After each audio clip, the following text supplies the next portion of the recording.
Hello tout le monde, aujourd'hui je vous présente l'aiguille double brisure gaine et cuir de chez Jumpin. Alors là on est sur un canon double brisure en gaine et cuir. Le gros intérêt du gaine et cuir c'est vraiment d'apporter du confort au cheval. L'avantage du cuir comparé à d'autres matériaux comme de la résine et autres, c'est que le cuir lui va être mastiqué par le cheval comme n'importe quel matériau. On va voir arriver des petites aspérités, mais une fois qu'il est dans la bouche du cheval, parce que c'est qu'on va le sentir, mais c'est vrai qu'une fois que c'est dans la bouche du cheval ça va devenir très tendre et on ne sentira plus ces petites aspérités qui peuvent venir irriter ou attaquer un petit peu les gencives et les barres des chevaux. C'est le gros intérêt. Qui plus est, si jamais un jour le mors est trop mastiqué et trop abîmé, au lieu de le jeter, vous pouvez tout à fait faire des coups de la couture par un bourrelier et il va vous le recouvrir et c'est reparti pour un tour, ou bien enlever vous-même le cuir et en faire un mort double brisure classique. Donc l'intérêt sur celui-ci, on est sur avec la petite brisure en German Silver, donc notre alliage à base de cuivre pour apporter un peu plus de décontraction au cheval.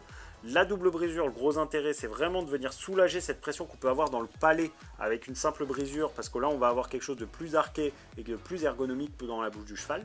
Les anneaux, donc là on est sur des anneaux aiguilles classiques, donc le gros intérêt des aiguilles, on va beaucoup l'utiliser avec les jeunes chevaux, mais ça peut aussi s'utiliser avec des chevaux d'âge, ça va vraiment de les aider dans la direction, on va avoir cet effet encadrant des barres qui vont venir vraiment de part et d'autre pour aider de gauche à droite en termes de direction et de canalisation pendant l'utilisation.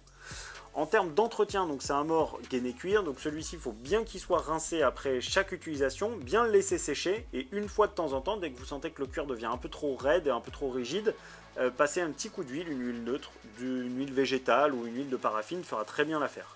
Il va exister en 125 et en 135. J'espère que cette petite vidéo explicative vous aura plu. Si jamais vous avez des questions, n'hésitez pas à nous contacter sur nos réseaux sociaux et à très bientôt chez Jumpin.